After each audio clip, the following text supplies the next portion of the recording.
Welcome back to What Arty Noobs with General Disturbance. This is the SU-14-1, the Tier 7 Soviet SPG. This one's located on the south spawn of Lakeville, and it's under the command of ModderRochen. Yes, very unusual name.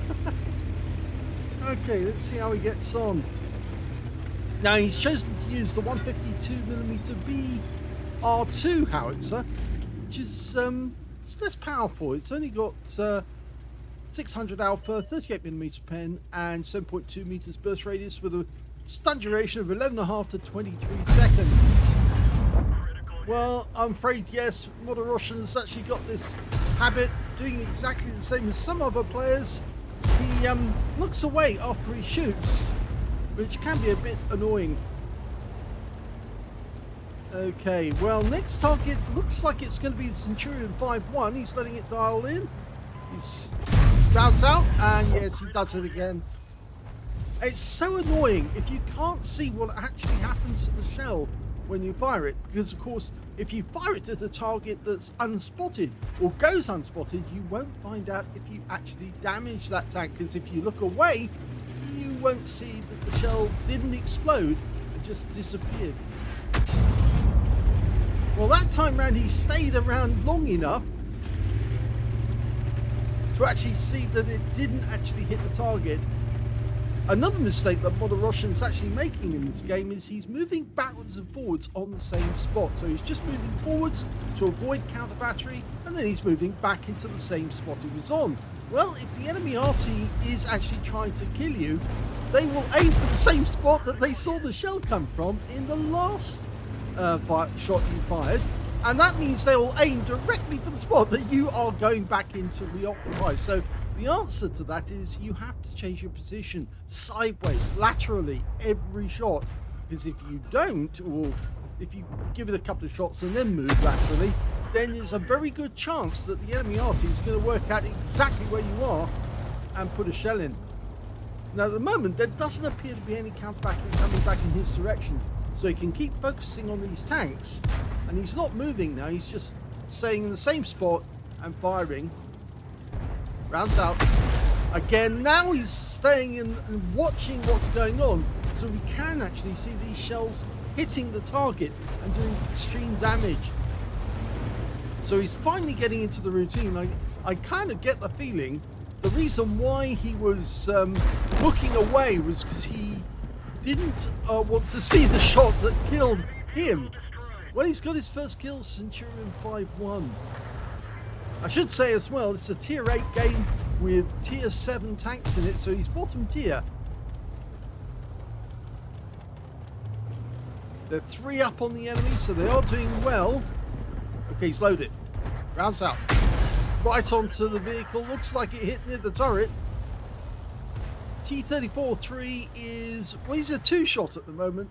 If he was to do the same again, because the last shot got 190, but he's still got 343 hit points. He's trying to use that wreck as cover. That's out. Another hit. Now he's a 1-shot. 188 from the last shot. Okay, the action in the town is kind of weird actually, because the enemies managed to get behind our guys. But we're going for the T-44-100. Rounds out. Another direct hit makes him a 1-shot as well. It seems our teammates do not have the ability to take those tanks out though, because they are using the wrecks for cover. And we can see that ModderRochen is actually not taking out the tanks which have minimal hit points. Well, he splashed that one for 66. He really ought to be thinking about taking out that T-34-3 and the T-44-100, because that'd be 1 less gun for his teammates, or 2 less guns for them to worry about. Plus, of course, that might mean that they would start advancing towards the enemy cap. Rounds out again. Again, just splash for 99, but he tracked the guy.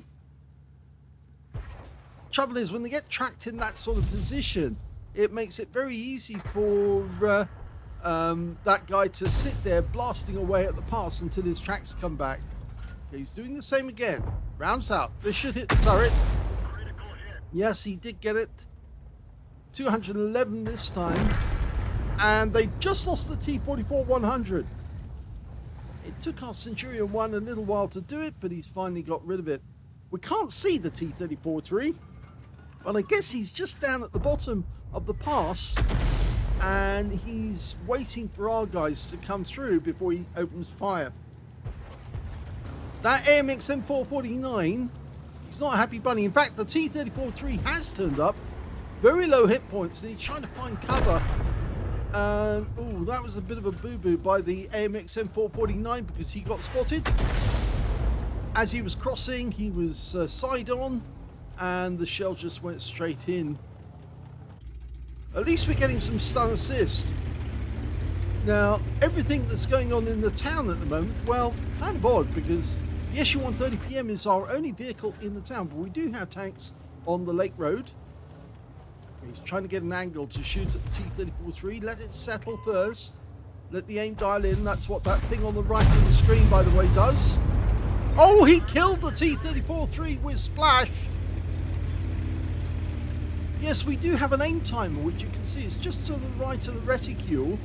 And that thing that's counting down all the time, that's actually telling you the value of the aim, if it's completed or not. When it says 100%, then you know that you're fully dialed in on target. It's not, doesn't always appear to actually match the dial in, because of course the reticule still keeps going in as the aim timer is telling you it's fully complete.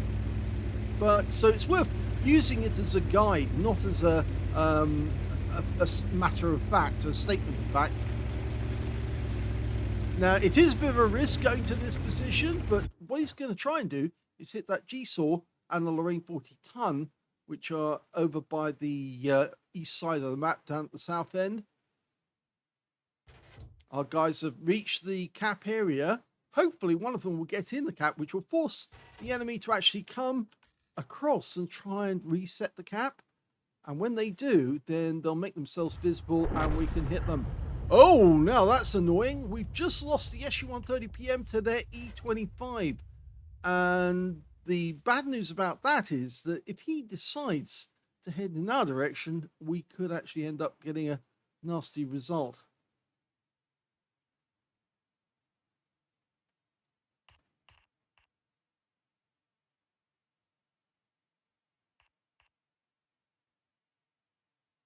Okay, it's gone very quiet because nobody's moving about. The guys on the Lake Road are the ones who should be thinking about moving, and I think now, yep, ModderRochen has actually suddenly decided that what he needs to do is get back towards his own cap area. But no, he's changed his mind again. He's just getting some cover between him and the enemy. He is the next one that they will meet if the enemy comes in his direction. Nothing spotted so far. No sixth sense has gone off. There's the E25. Okay, so we now know where that guy is, and our E25 changes direction. Can we get a shell in there? Almost dialed in. No, too late for us to get any involvement there. So the E25's not coming in our direction as far as we can tell, but it could be the Lorraine and the G-Saw that might. He's still looking in that general direction. E25 is scouting for us. And there's one of them. It's the G-Saw. Rounds out. Well, he did get a near miss for 40 hit points. And it's the G-Saw 1010, the wheeled vehicle.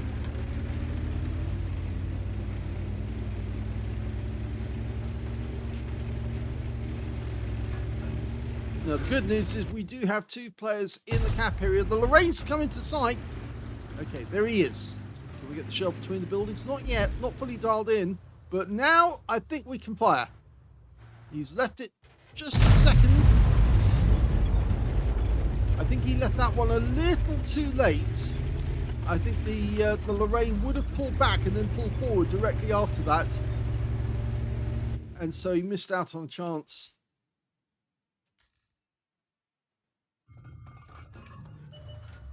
And there's the G-Saw again, been spotted. Up on top of the heights. Can we get a shot? He's trying to get a reset. Okay. Rounds out. That's better. 110 from that one.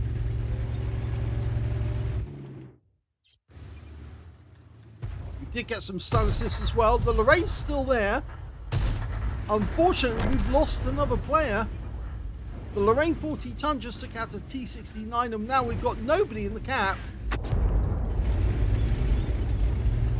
Oh my god, this is going to be hairy. The G-Saw's gone. It's now the Lorraine 40-ton. There he is. Get a shot. Not yet. Still got a few seconds to go. He's trying to get at the E25. Line up the shot. Rounds out. Come on. There you go. Left that a bit late. And it doesn't appear that we got anything off it. The E25 has killed the enemy.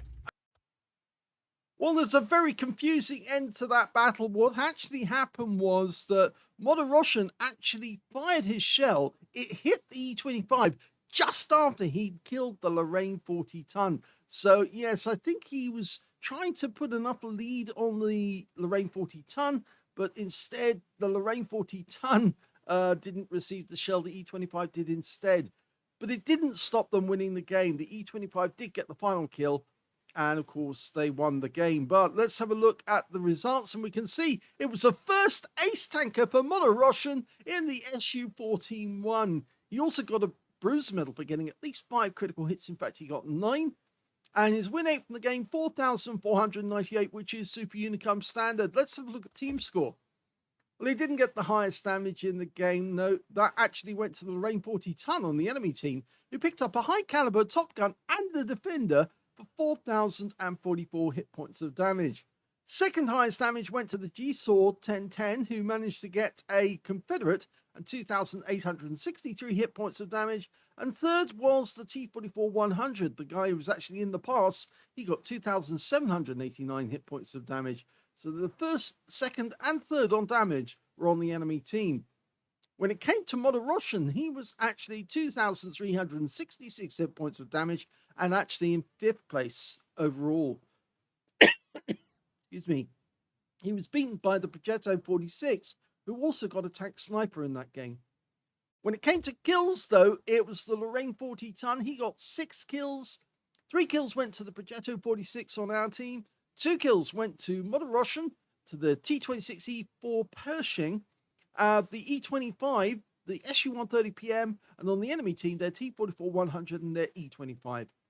And when it came to base XP, it's ModderRochen. Yes, so he got the top in one of the columns, 1,067 base XP.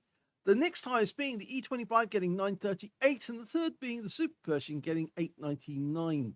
The Black Prince also picked up a cool-headed, and we know that the Progetto got the tank sniper. He fired 21 rounds in that game, so he was very active in terms of getting the shells out, but he didn't always stay to watch and see what actually happened to the shell. A few times he fired the gun and then immediately flipped out of aim view, which means that he wasn't able to see if his shells actually did hit the target or not, although in many cases they did. That's why a common problem we've come across, that people who actually don't want to see damage done to enemy tanks, and it comes about because the player happens to be a tank player and they don't like being an Arty doing damage to tanks. Psychological problem, you see. It's evasion of the actual damage you're doing. People who are true Arty players don't mind at all seeing damage done to enemy tanks. That's why they are there.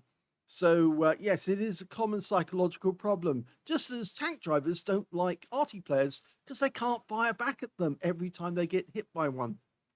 He got 11 direct hits on the enemy. None of them penetrated, but he did get 19 splash, 2,366 hit points of damage, all of it done at more than 300 meters. Damaged 5 of the enemy, killed 2, did 1,053 hit points of stun assist of 16 stuns, and that's probably why he got the ace tanker.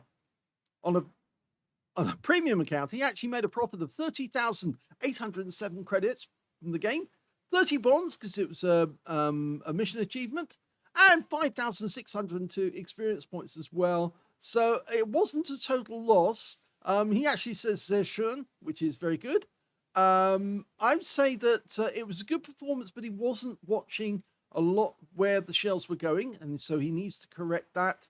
I'd also say that there are times when he was aiming and aiming and aiming and then lost sight of the target and didn't fire, or that he left the aim too long, and then obviously, you know, if you lose sight of the target suddenly and you're most of the way dialed in, it's worth firing at that point, even though you could fully dial in and then fire. Chances are the enemy tank might actually do something in the meanwhile, and those extra few seconds could mean the difference between hitting the target and not hitting it at all. So yes, that's another thing he maybe need to correct. But anyway, other than that, it was a good performance because he got his first ace tanker in this vehicle. And it is unusual, Arty, because of course it's not quite the same as the SU-14-2, but it's close. And of course it can carry the big 203mm B4 howitzer, which is a very, very heavy weight, the 900 Alpha at tier 7.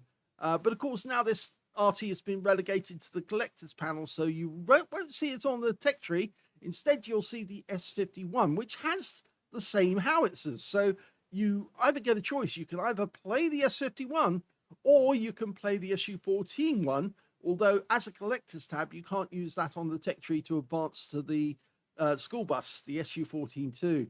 But it is an interesting RT to play. And so, yes, definitely worth getting one of these and putting it in your garage. If you enjoyed that replay, please give this video a like, do subscribe to our channel, leave a little comment down below because it feeds the algorithm, and thank you for watching.